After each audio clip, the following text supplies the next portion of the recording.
ኦሪት ዘዳግም ምዕራፍ 24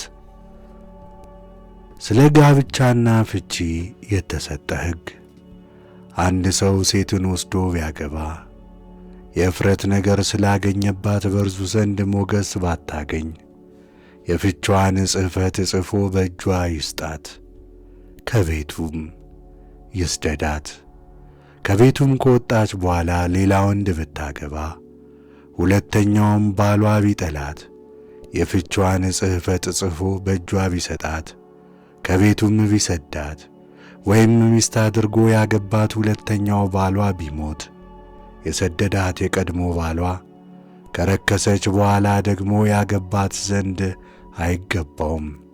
ያ በእግዚአብሔር የተጠላ ነውና አምላክህም እግዚአብሔር ርስት አድርጎ የሰጠህን ምድር አታርክስ።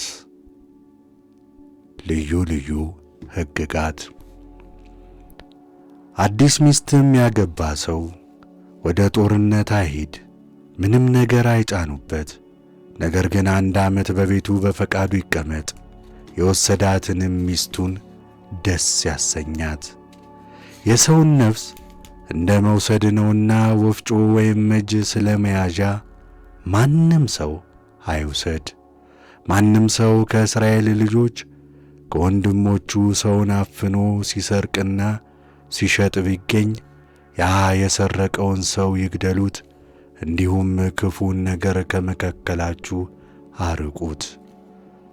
ስለ ለምጽ ደዌ ሌዋውያን ካህናት ያስተማሩህን ሁሉ ፈጽመህ እንድትጠብቅ እንድታደርግም ተጠንቀቅ። እኔ ያዘዝኋቸውን እንዲሁ ታደርግ ዘንድ ጠብቅ።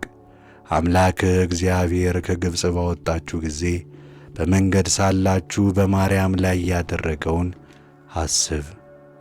ለባልንጀራህ ባበደርከው ጊዜ መያዣውን ልትወስድ ወደ ቤቱ አትግባ።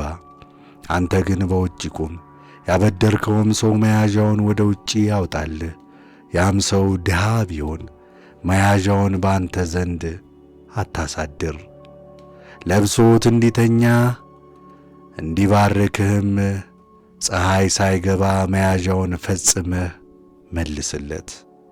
በአምላክህም በእግዚአብሔር ፊት ምጽዋት ይሆንልሃል። ከወንድሞች ወይም በሀገር ውስጥ ካሉት መጻተኞች ድሃና ችግረኞች የሆነውን ምንደኛ ደሞዙን አትከልክለው።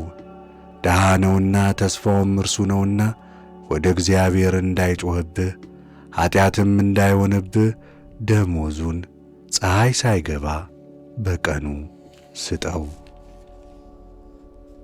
አባቶች ስለ ልጆቻቸው አይገደሉ፣ ልጆችም ስለ አባቶቻቸው አይገደሉ። ነገር ግን ሁሉ እያንዳንዱ በኀጢአቱ ይገደል።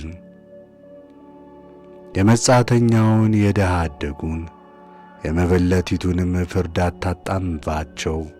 የመበለቲቱንም ልብስ ለመያዣ አትውሰድባት። አንተም በግብፅ ባሪያ እንደነበርክ አምላክህ እግዚአብሔር ከዚያ እንዳዳነህ አስብ። ስለዚህ ይህንን ነገር ታደርግ ዘንድ አዝዤሃለሁ። የእርሻ ምክር ባጨድክ ጊዜ ነዶም ረስተህ በእርሻ ብታስቀር ተወስደው ዘንድ አትመለስ። አምላክህ እግዚአብሔር በእጅ ሥራ ሁሉ እንዲባርክህ ለመጻተኛና ለድሃ አደግ ለመበለትም ተወው። የወይራህን ፍሬ በለቀምክ ጊዜ ከቅርንጫፎቹ ላይ አጥርተህ ለመልቀም ዳግመኛ አትመለስ። ለመጻተኛና ለድሃ አደግ ለመበለትም ይሁን። የወይንን ፍሬ በቈረጥክ ጊዜ ቃርሚያውን አትልቀመው። ለመጻተኛና ለድሃ አደግ ለመበለትም ይሁን። አንተም በግብፅ ሀገር መጻተኛ እንደነበርክ አስብ። ስለዚህ ይህንን ነገር ታደርግ ዘንድ አዝዣለሁ።